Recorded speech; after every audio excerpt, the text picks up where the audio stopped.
Welcome to Agency for Agents, a podcast for real estate team leaders and independent brokerage owners looking to maximize profits, effectiveness, and gain freedom for their team and business. Your hosts, Christine Andreasen and Aaron Hendon, have been running one of the most successful real estate teams in the Seattle area for more than 8 years. They know building a winning team means finding ways to empower, nurture, train, and develop individual agents to discover their own power, their own agency. On the podcast, Christine and Aaron interview thought leaders in real estate and personal growth to help you impact both your performance and your teams. We know it takes a lot, and leaders and brokers that crack that code reap the rewards of success greater than any they could ever achieve on their own. All right, Charles Bulthuis is our guest today. He is a seasoned commercial real estate agent, over 30 years in the business, and founder and president of Reformation Asset Management in Durham, North Carolina. He's a self-made man. Charles has built an incredible, thriving business. Currently, he has 500 doors under management with a post-project completion of 90,000 to 100 million. He's expanded across all types of investing and real estate experiences, which has made him the choice of 50% of all buyers and sellers in the Durham area over the last 5 years.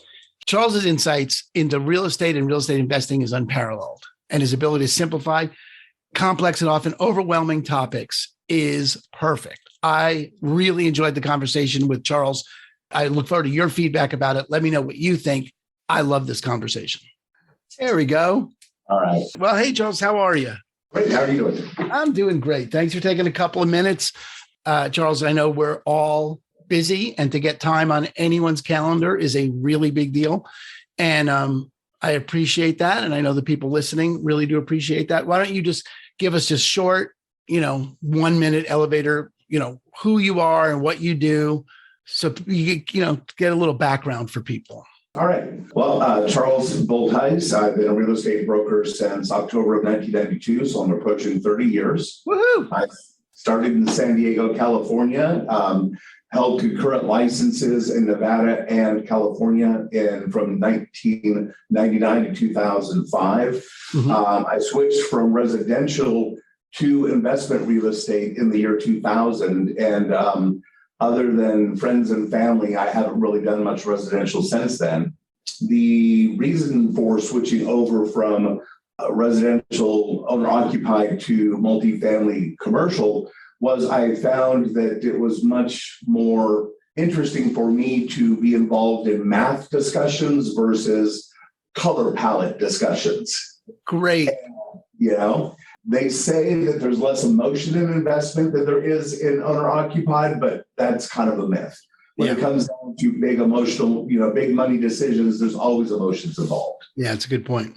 I moved from San Diego to Durham in 2005. I felt that the market was topping out. I'm not originally from San Diego. I chose to start real estate in San Diego after I left the Army. And so I looked around the country for a spot that had the same metrics that drew me to San Diego, and Research Triangle Park here in Raleigh-Durham is what matched up the best. Isn't that great? So, I moved here. I said, isn't that great?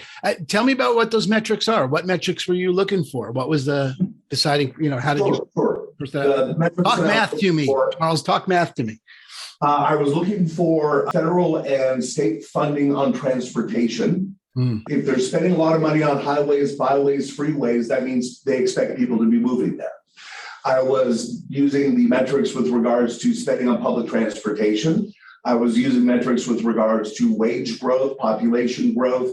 And then I look at the actual job types that are being offered in the region. Are they what I call old tech or future tech? And old tech would be what used to be here, which was tobacco and furniture and textiles. Future tech is biofarm, medical equipment, and software. And of course, now you see Apple and Google both have chosen to put new buildings and outlets here in Durham, North Carolina. So I was a little ahead of the curve, but I made the right choice. That's great. I love that. I've never thought about using those metrics as a expansion opportunity. I think it's really super smart. It's great. Yeah. Good work. Looking here now, what we're seeing is our wages have increased from 44,000 in 2005 to a median now of about 65,000. And the majority of those gains have occurred within the last 5 years. Mm-hmm. And the median income of the people moving here from the last two companies I mentioned is 118,000 per year. So that's another factor, of course, is when you're looking at the affordability index, we are, of course, now are seeing the bond market accelerate ahead of the Federal Reserve with regards to the interest rates. And that's one of the three components, the other two being housing prices and income. Here, we're going to have continuing accelerated income and accelerated growth. So even with higher interest rates, we're not expecting that to impact our demand much. That's great. I'm over in Seattle, and, we've seen there is a direct correlation between the median home price and, basically what 30% of the starting salary is at Amazon. It's almost directly correlated, that you can see that is, and then with interest rates going up, that is going to be a capper. We've already, I don't think we've capped out the market. I don't think we're talking about a crash or even prices going down by any measure, but you can see the ceiling, growth is going too slow, but the last 5 years here have been just catch up to that 30% of the average Amazon employee's salary has moved the median from 450,000 to 800,000, 5 years. When I first moved here, I was amazed to see properties that were selling at gross rent multipliers of 2, 3, and 4. Mm-hmm. And that's ridiculous. But of course, at that time, the rents were $350, $400, $450 a month for a 2-bedroom apartment. Oh my God. That same 2-bedroom apartment, granted in a more updated condition today, same 2-bedroom apartment now rents out for $1,250. Right. But that's a 300% increase in cost in 10 years. Yeah. It's great that you're in that wave, and that's a great way to begin to think about it. So talk to me about your process and how what you do, because there was a statistic that really sort of blew my mind that 50% of buyer sellers go through your business. And how does that work? What's your process for attracting business? What's your process for attracting agents? Talk to me about your team. Well, with regards to the percentage of sales, as the number of reported sales of the multiple listing service, mm-hmm. and then adding up my sales individually as a broker, mm-hmm. I have accounted mathematically, I have equaled 50% of the production of the sales. So how that happened is literally being a big fish in a small pond. I came here with a progressive attitude and the luxury of history already having been witnessed. So I saw what happened to San Diego. I participated in it. I saw what happened in Las Vegas and participated in it. So when I moved to Durham, I already had the playbook memorized. And it was just me playing a game that I knew all the rules to that the rest of the folks were learning. It's awesome. Talk about those rules. Talk about what the playbook looks like. Well, it looks like this. Everybody starts off wanting a flip. I want to flip. I want to flip. I want to flip. You want to buy a house for $75,000 and you want to spend $50,000. You want to sell it for $200,000. So the first 3 to 5 years of a cycle, depending on how long the cycle is, or until you've reached that point where there's no meat left on the bone, that is the market. So you've got all these clients that are getting into real estate investing, and your job is to connect them with the right property and the right set of contractors and subcontractors to buy that property, get it rehabbed, get it flipped, and get it sold. Well, then you're explaining to them the tax problems that come with flipping a house versus long-term capital gains when you've owned it for a period of time. So you explain to them how they can take their gains from the flip and invest that into multifamily, 2 to 4 units, which is still on conforming loan terms. So it's got a really nice, manageable interest rate program. And so you transition the clients from flips into what is termed value add. Mm-hmm.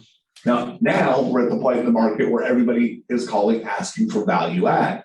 That's what you wanted 2 years ago. Now what you need to be looking at is condominiumization. Well, what is that? Well, that's where you take existing inventory of apartments that are proximal to the downtown core, where the demand and the pricing is highest.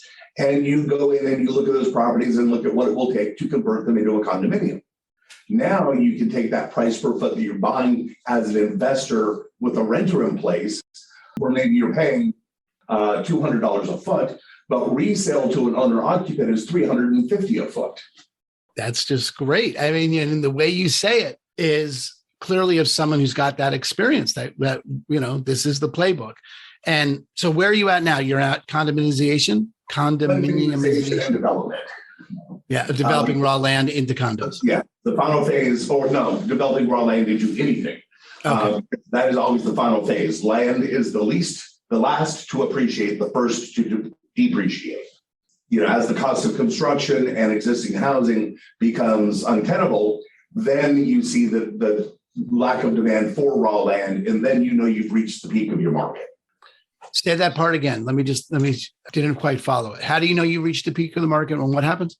When the cost to build and the cost of the land combined leave no profit in the development equation, people will stop buying vacant land, at which point, since that is the last type of real estate to appreciate and the first to depreciate, you've reached a point in the market where you are going to see a decline. Got it. So let's look at that, because that's certainly where I'm at, where I live. But a part of that is just the supply chain issues, that the cost of materials has gone to the point where you just can, there's just no, you can build multifamily, but you can't build single family and have it be flippable, have it resellable, really. So when you say the price starts to decline, talk about the math or the thinking behind that. What's the source of it going down versus it just stabilizing or going up more slowly? Right. Well, and that's the other factor. When I say decline, I'm not referring to a decline necessarily pricing. I'm referring to a decline in the volume of sales. Great. Perfect. In the opportunity set. Yeah, great. Exactly. Yeah. The decline in values is usually related to a subsequent activity, such as, inflation, interest rates, mortgage frame, et cetera. Good. Okay, good. Well, then I'm totally tracking with you. That's good. Because look, I don't know that I'm a color palette guy, but certainly talking about the math of it isn't the thing that makes me super happy. So, cap rates and things like that confuse the hell out of me. And I always have to slow down and get it. But I followed everything you said. So I'm super proud of myself. I'm going to pat myself on the back. Yeah. Well, when I moved to Durham, I brought my general contractor with me before I brought my wife. Oh, very good. Nice. Now the general contractor is still with me, but the wife isn't. Was that true? Yeah, it is true. Oh my gosh, look at that. Well, there you go. That's great. I mean, it's a great story. Tell me about your team and how many agents you have and what the process looks like in terms of attracting business and how you empower your team and how you keep them, satisfied and growing. And talk to me a little bit about that. The team is comprised of 4 divisions. And so we have a real estate brokerage, property management, construction, and then maintenance and landscaping. So we'll take maintenance and landscaping out because that's obviously there to support property management. But the reality is I set this up as an Ouroboros, a snake eating its own tail, by having all of these vertically integrated platforms into the business model. So I, being a broker wanting to sell multifamily property and working on value add propositions, needed lots of contractors and needed lots of property management support in order to make that happen. Because you buy the property, you vacate the property, you improve the property, and then you release the property. And then within a short period of time, you're reselling the property and 1031ing into a higher density proposition. Mm-hmm. Well, I couldn't find property managers that wanted that job. They don't want to kick all the tenants out, manage a rehab, release the property, sell it, and start all over again. They just don't want to do that. So as a result, I had to create a property management company. And then as I exhausted the supply and availability of affordable contractors, because they all realized, within this boom, how much money they could be making out on their own, I had to create a construction company and then hire my own employees so that we could keep that part of the process moving forward. As far as building, so the brokerage led to the need for the management, led to the need for the construction, led to the need for the maintenance and lawn care. The way I built the brokerage, and this is going to be so complicated that I hope everyone can follow. I sent postcards. Yeah, right. To agents. No, I sent postcards to owners of property. I didn't recruit agents. I apologize. I have, outside of property management, I only have 2 people that work for me that actually have a real estate license. Got it. And they manage my social media. They do my mailings. They do research for me when I tell them to pull up different properties based on metrics I'm giving them. I don't have other brokers that work for me showing property, selling property, etc. And you never did. So even in the height of whatever you were doing, it wasn't a question of you could list all those. I had people that I knew that said, I'd like to learn how to do what you do. And I'd say, if you want to work here, that's fine. I'll teach you, but I don't want to be a broker in charge developing other brokers. I'm happy doing what I do. And if you want to learn how to do what I do, you can tag along, but I'm not stopping what I do to train you how to be me. Yeah, really clear. That's it's just great because it's a real opportunity for people to, I love your, Charles, the thing I'm struck with is the clarity with which you set this up and the flow, the linear flow from this stage to this stage to this stage to get that done. It's just really, really clear. And so there's not a lot of fat. There's not a lot of. It's benefit of hindsight. Like I said, I've been a broker for 30 years. Yeah. But I've only had this company for 5 years. But the last 25 have been in different markets reproducing this. And then learning how to do this way. And then is there, all right, well, so, what's next? What happens to you and the team and where are you going? We solve the supply chain issue by buying a piece of land, building a 300,000 cubic foot warehouse site, and then importing all of our goods in bulk directly from Asia so that we can realize that cost savings and become a direct importer. And then I'll create an outlet within that warehouse where I'll sell to the general public as well. So that's next on my list. I've seen a problem with the supply chain, and that existed before COVID. Mm-hmm. How many times have the contractor said, oh, that's on back order. Oh, this is that. Well, try buying 200 refrigerators at once. Right. It's not. So that's the next step, is to build a warehouse and create a management system whereby we're ordering the product in advance, storing it on site, taking it from our site to the location where it's being implemented, and then, running the logistics of our own supply chain. Makes sense. That's great, Charles. That is just so interesting to see how that has developed and how, because we're always training our agents. I'm in residential and have agents on the team, but with EXP now, but started as Keller Williams and Gary, the whole MERA mantra of you are your own business. You're running a business. And it's really, there's plenty of broker owners that we talk to that they're not even clear they're running a business. It's not even as clean cut as you've made it, that there's really like these really clear lines of how this is a business. So it's just inspiring to me, just very, very clean. If someone, broker owners looking at this and looking at starting a wholesale division, or a investment division, they're in residential, they're interested in getting into investment properties, where would they start? What would you recommend that they do? I recommend that they initially talk to their existing client base, find out where they can create a source of referral business from within their existing clientele, and utilize that as their primary farm to start, especially at the end of the cycle that we've just gone through. There's a lot of people that bought that have a tremendous amount of equity. And if they refinance, they've lowered their payments, maybe they want to take some of the money out. I'm not a huge fan of the pyramiding up and creating a house of cards, but if done properly, you can use leverage to grow your portfolio over time. Another thing is to reach out to the millennials. I think that there's, schools stopped teaching economics, and we don't teach household finance. We don't teach any of that stuff to kids today. And as a result, they don't know the difference between term life insurance, whole life insurance. I had a woman I'm working with yesterday ask me what a deductible was on an insurance policy. And why my deductible was $1,000 instead of zero like hers. Well, my monthly payment is much lower and I bank that money and I have $1,000 in the bank if I have an accident, right? Well, so it prompted me to think about putting together a list of things that millennials or people that have not done this can do to analyze their own household income, to look at how they can create the down payment short term for their first investment property.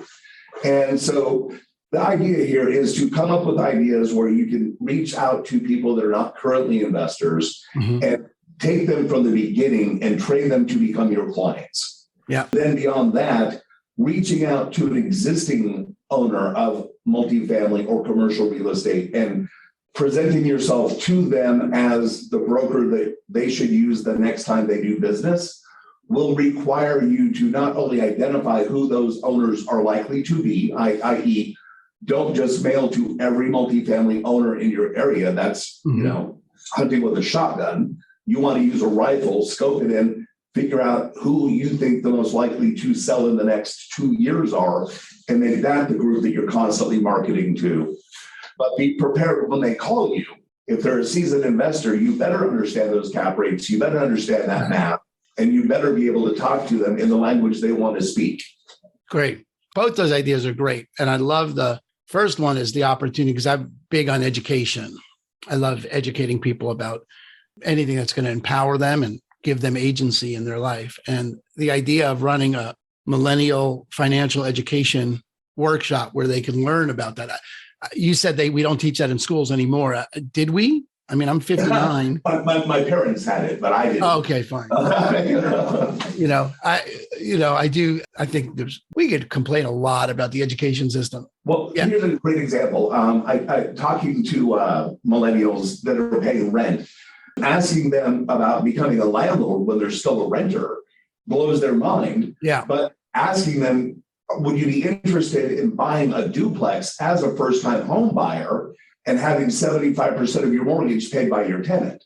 Yeah. I mean, there's a million ways to work it out if you're open to learning about how to do something. And I think that's just, I do a lot of first-time home buyer classes with people, and it blows their mind that there's down payment assistance programs available that they can get. The state offers zero down and they just don't, no one talks about it because they're not profitable to the banks. So the banks and most realtors don't touch them because it's a long burn and it's a lower price point. And, so there's a financial disincentives to talking about it. But I do think there's a great marketing opportunity and a great opportunity just to, if you're in the business with your heart to make a difference with people and to contribute, there's an enormous opportunity to educate people. I love that idea.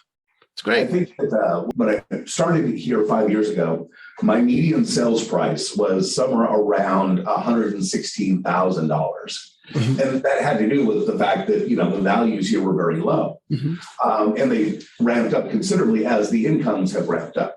But, now the median sales price is, somewhere north of $1 million per transaction.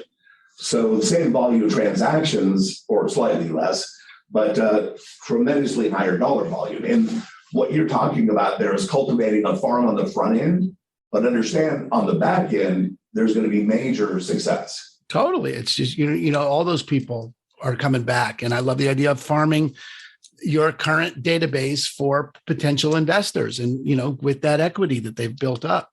Yeah. And as the market begins to cap out, I think part of it is certainly in my area, we're just beginning to see it. But, the market always follows the headlines by a couple of months. And there's going to be a bunch of people now that are trying to get out at the top. It's going to increase the inventory, which is going to slow the growth. And then you got the people that think the summer's the best time to sell, which is insane. It's madness. But, enough people think it that it drives the price down. So very cool. All right. Well, Charles, is anything I should have asked you that I didn't ask you? Because I just love this conversation. Not really. I mean, if there's things that you think that you would like to know, if you're really, really interested in starting your own investment firm, if there's a question you didn't think of to ask, I guess the only thing I would offer is that when I started out, I did exactly what I recommended to you. I did farm my existing clientele for investment clients. And some of those people started out by buying a condo as an investment. So, you may start small, but if you get into it, you'll build it. It's, the best time to plant a tree was 100 years ago, and the second best time is today. So right. It just gets started. I think that's great, especially for any brokers that are looking to expand their business in that way. Very cool. All right. Well, then the last question I usually ask people is, what are you reading? What should I be reading? What have you read recently that's worth your time? I'm reading a very exciting book on low-income housing tax credits. Ooh, look at you go. Other than that, Michael Dell had a new book he put out, Play Nice But Win. Play Nice But Win. The author again is who? Michael Dell from Dell Computers. Oh, right. Great. All right, great. That's what I needed. Play nice, but win. I'm just writing it down. All right, great. I reread Andy Grove's Only the Paranoid Survive. Oh, good. I don't know that one either. That's Intel? Intel, yeah. Yeah, great. All right, good. That's another good one. All right, very good. All right, well, Charles, I appreciate you taking, a half hour out of your day to talk to us. And I just really thank you. Now we have you as a resource. If people have questions, your contact information will be in the show notes. And, I love the idea of networking and making yourself available to people. So thank you so much for your time. Well, thank you very much, Aaron. I enjoyed this quite a bit. Great. I appreciate it. Have a great day. All right. Thank you. You too. Thank you for tuning in to another episode of the Abundant Life Podcast. Brought to you by Christine & Company and eXp Realty, the global online brokerage powered by top agents and cutting-edge technology. If you liked what you heard, consider subscribing wherever you listen to podcasts. Your hosts have been award-winning brokers Christine Andreasen and Aaron Hendon. For more on them, visit christineandcompany.com.